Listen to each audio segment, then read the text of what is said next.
Do you want to make beautiful videos for your Reels, TikTok, or even your website? If yes, use the slow-mo mode. Yes, slow-mo is one of the easiest way to make really beautiful videos, especially when things are moving slow, it looks expensive or luxurious or just beautiful. Now, the thing is, a lot of people do not know how to make them. So I'm going to share with you 7 steps, very easy 7 steps to make awesome slow-mo videos easily, even with a phone camera. Now, if you have a mirrorless camera or DSLR, you can use them too. It is just going to work as fine, if not even better. The first step is you need to know that every phone has a slow-mo mode. You do not need any extra apps. For Android, it even have a super slow motion function.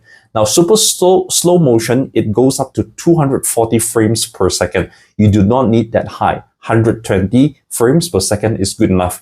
In other words, just a normal slow-mo. For iPhones, you can also use a slow-mo mode. There's no issue at all. For if you're using mirrorless or DSLR, 120, look for 120. Don't go for the 960. Although you have very advanced camera and it can go very slow, make sure that it is 120 because it's just nice. You do not need to be too slow. Second step, make sure that you have a good phone camera. Make sure that your phone camera is a newer model. Now, if you have an older model, your phone camera, the video quality from your phone camera might not be as good. Now, remember this, when you're using slow-mo, your slow-mo videos are generally lower quality than a normal video. So this is really important. So if you want your video to look really good, you need to make sure that you are using a newer phone model. If not, get a mirrorless camera. Well, if you have an older phone and you want to really try making slow-mo videos, I'm not going to stop you. I'm going to share with you an extra tip, which is step 3. So step 3, it's if you have a phone camera that is older, if you have an older phone, you can use step 3.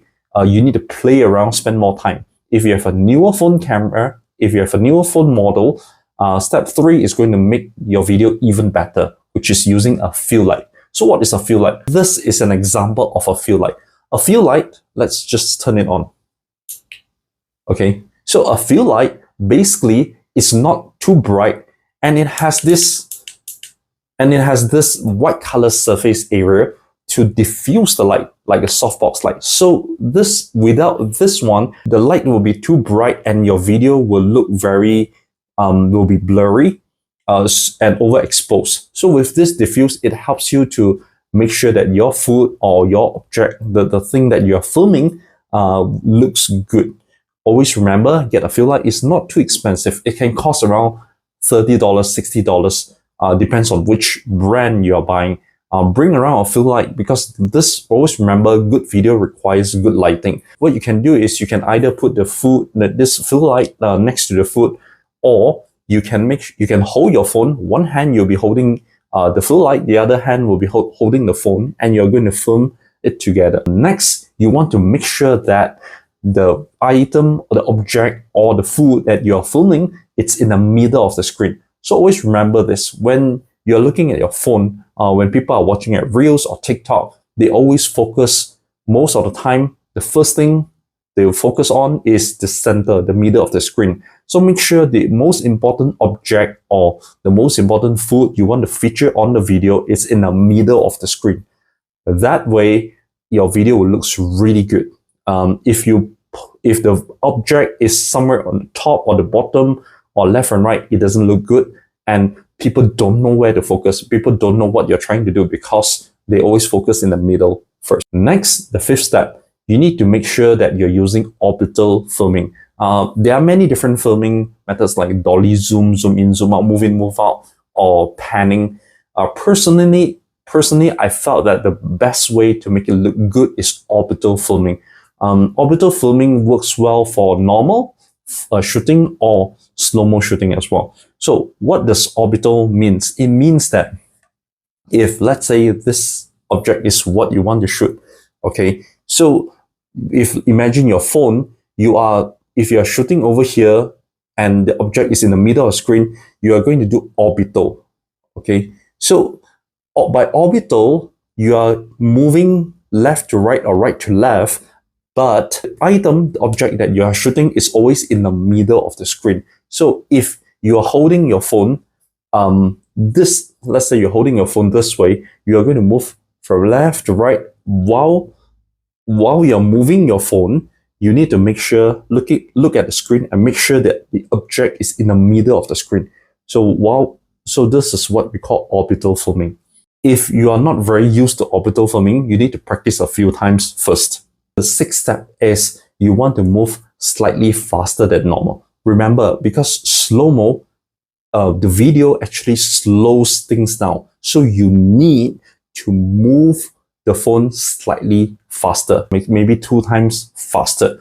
This way, your slow-mo will look good, or else it will be too slow. Slow-mo and slow moving, the object will look like it's almost not moving. So move slightly faster. And when you move slightly faster, your video will be more stable, because it's harder to stabilize a phone when it's slow than when it's faster. Okay, so the 7th step, which is the last step. By the way, I share about different filming and different ways you can shoot and make reels on my Reels Ninjas Masterclass. So if you have time, please go and check it out. So the last step is color grading. As I mentioned, videos from slow-mo mode generally is the quality of it will be lower, meaning to say that it might be a little bit more blurry than your 4K normal shooting. So what you need to do is do some color grading. Color grading is really easy. You don't need to use color filters. In fact, color filters sometimes screw up the video itself. What you need to do is that you need to learn some very basic and simple color grading, and you can apply the same settings to all your clips easily with just 2 clicks. Make sure that it is slightly brighter, and it is sharper, and it's higher saturation. That's it. It's really very easy, because we are not going for professional color grading. Again, all these color grading steps I've shared in my Reels Ninjas Masterclass.